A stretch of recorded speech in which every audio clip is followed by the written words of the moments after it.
প্রায় ১ মাস পর মামুনিকে হসপিটাল থেকে বাসায় আনছি। মামুনির রানের হাড় একটি টাইটানিয়াম অ্যাঙ্গেল প্লেট দ্বারা ফিক্স করা হয়েছে। আগামী ৩ মাস সম্পূর্ণ রেস্টেই থাকতে হবে, সেই পায়ে কোনো প্রেশার দেওয়া যাবে না। এরপর আরেকটা এক্স-রে করে হাড়ের উন্নতি দেখে কবে থেকে হাঁটতে পারবে সেই সিদ্ধান্ত নেওয়া হবে।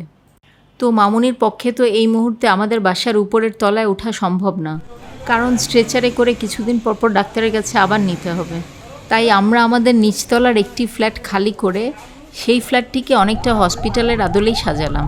হসপিটালে মামুনির খেয়াল রাখা, আবার এইদিকে নিচতলার রুমের জন্য যাবতীয় আসবাবপত্র কেনা, রুম সাজানো, রুম ক্লিন করা সব নিজেদেরই করতে হয়েছে।